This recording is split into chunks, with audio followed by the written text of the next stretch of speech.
The saloon smelled of cigar smoke and stale whiskey, a place where sweat, laughter, and lies mixed into the air thick enough to choke a man. The piano man kept playing, though his fingers twitched nervously on the keys, for the room's attention wasn't on him but on the far table where two very different players sat across from one another. The crowd pressed in, hats tilted forward, boots scuffing the wooden floor, waiting for the cards to tell their story. Caleb Dawson sat with his hat pulled low, shadowing eyes that had seen too many long trails and too many graves. He was a cowboy through and through, spurs still clinking faintly from his ride, dust clinging to his coat. His hands were steady as stone, roughened from rope and reins, but tonight they hovered over cards rather than pistols. He had won enough games in his life to know that luck was a fickle mistress, but pride had kept him in this one. The bet had grown, and with each round, the laughter of the crowd pushed him deeper into dangerous waters.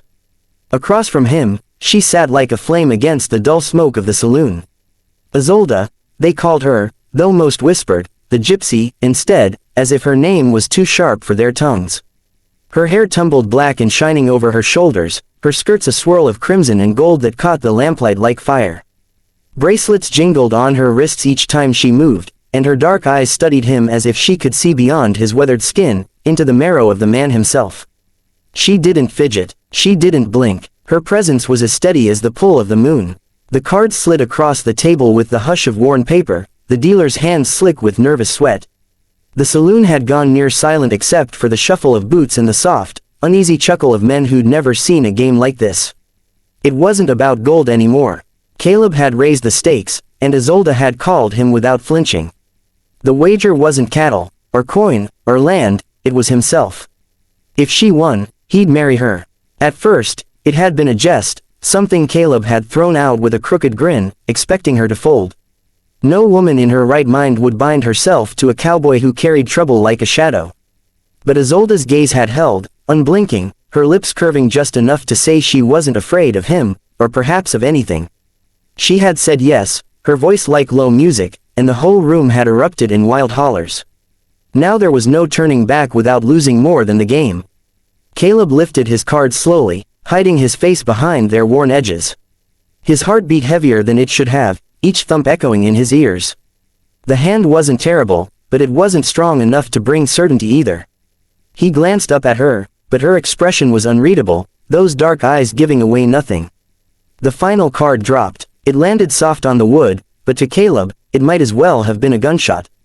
His hand faltered, just for a fraction of a second, and that was all the room needed to sense the turn. Gasps and murmurs rippled through the onlookers. He laid his cards down with a grim line to his mouth, and the laughter came next, sharp and gleeful, because Caleb Dawson, the cowboy who never backed down, had just been beaten by a woman with fire in her blood. Isolde's hand fanned out her winning spread, her bracelets catching the lamplight as though mocking his fall. She leaned forward, her smile slow, deliberate, curling like smoke. "You've lost, cowboy," she said, her accent soft but firm, a melody beneath the words. And the price was clear. The men around them roared, some slapping tables, some jeering, others shaking their heads in disbelief. One spat tobacco juice into the spittoon and muttered about curses, while another crowed. That Dawson had finally met his match. Caleb's jaw tightened, his teeth grinding together under the weight of every eye on him. He could have stormed out, thrown the cards in her face, cursed her and called the whole thing a trick. But that wasn't who he was. A man who didn't honor his word wasn't a man at all in his book. He'd tied his fate to the wager, and though pride burned in his chest, it was pride that held him in his chair now, meeting her gaze with flint in his eyes. "You play a dangerous game, Gypsy," he said at last, his voice low, rough as gravel. Her smile softened just a touch, though her eyes stayed sharp. "And you, cowboy, walked into it willingly." A murmur rippled again through the crowd, the men elbowing one another, whispering that they ought to fetch the preacher. Some laughed until they wheezed, delighted at the spectacle of Caleb Dawson, the untouchable, shackled by a woman in bright skirts and gold bangles. The dealer, pale and twitching, gathered the cards, his hands eager to end the tension, but the weight in the room didn't lift. Caleb stood, the chair scraping against the wooden floor, and for a moment the saloon went utterly still. His hand went to the brim of his hat, adjusting it low over his eyes. He wasn't a man who blushed or stammered, but he felt the heat creeping under his skin.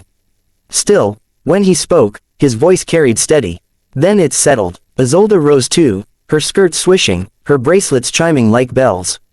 She stood smaller than him, but the presence she carried filled the room as much as any man with a gun at his hip. She reached across the table, her hand offered, palm steady and sure. Caleb hesitated only a heartbeat before taking it. Her fingers were warm, her grip unflinching, and when she smiled, it wasn't mockery, it was something deeper, a spark he couldn't name.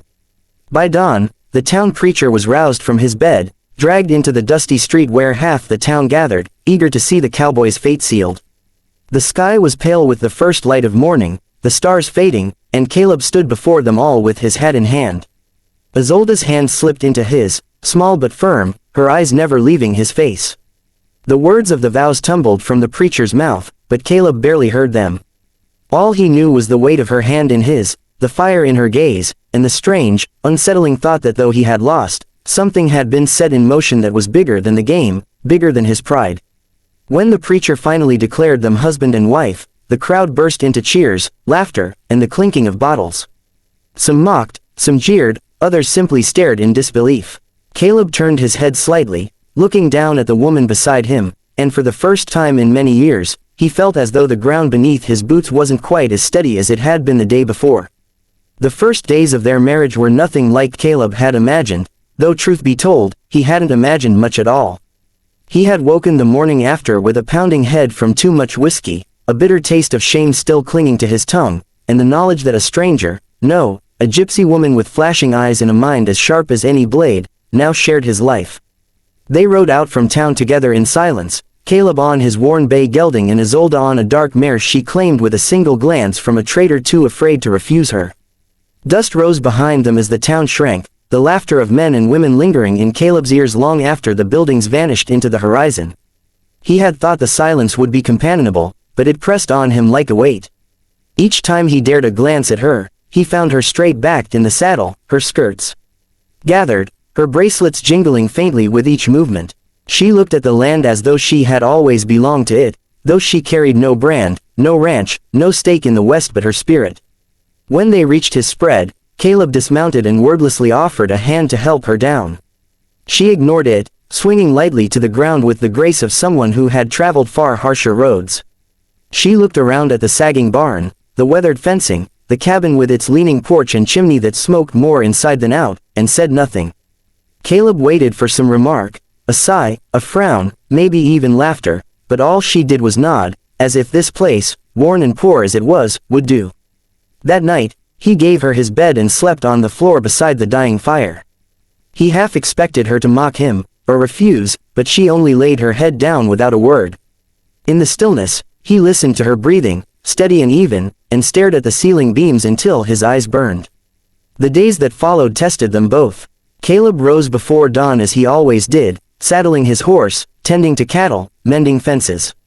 He thought she might sleep through it, unused to such work, but each morning she rose too, her bare feet padding softly across the creaking floor.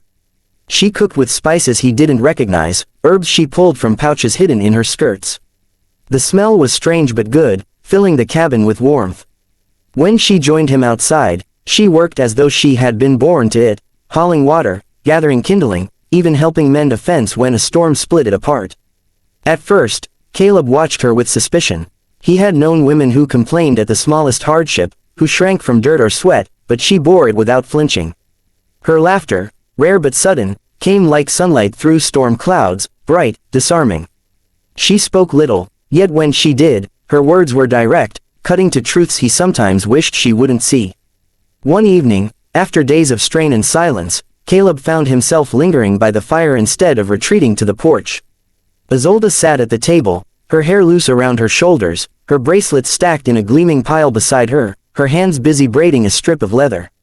She looked up, catching him staring, and raised a brow. "You fear me still," she said, her voice calm. He shifted, the chair beneath him creaking. "I don't fear you." Her lips curved, neither smile nor smirk. "Then you fear what I might mean." The words struck deeper than he cared to admit. He busied himself with his cup of coffee, though it had long gone cold. He didn't answer, and she didn't press, returning to her braiding as though she'd already said enough. But he thought about it long after.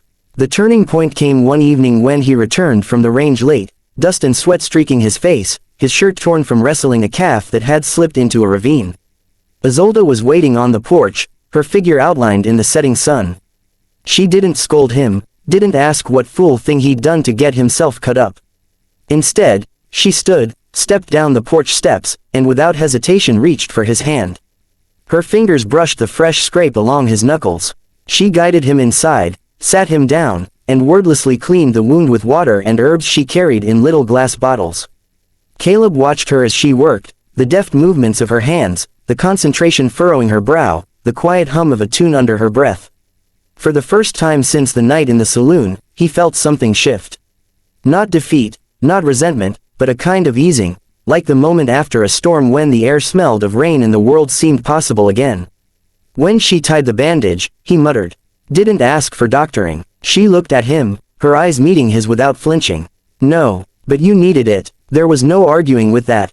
From then on, small things began to change. Caleb found himself waiting for her laugh, craving it like water in summer heat. He caught himself watching her hands, the way she plaited her long braid each morning, the way she stroked the neck of the horses as though she whispered secrets to them.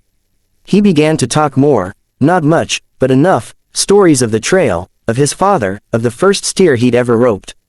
She listened, really listened, as if his words were worth something. One night, long after the fire burned low, he found her outside, sitting beneath the stars. He joined her, the silence comfortable, their shoulders brushing lightly. She pointed out constellations, told him tales of her people, stories older than the land itself. He listened, mesmerized, not by the stars but by her voice, soft and alive in the cool night air. He didn't know when it happened, when the bitterness of losing the duel became the sweetness of finding her. But one morning, he woke to find her still asleep beside him, her dark hair spilled across the pillow, her hand resting lightly on his arm, and he knew the truth. He had been forced into this marriage, yes. He had lost by every measure that mattered to the men in town. But as he lay there, watching the woman who had slipped so completely into his life, he realized he had won something greater. He reached for her hand, lacing his fingers with hers, and whispered into the dawn, maybe losing was the best thing I ever did.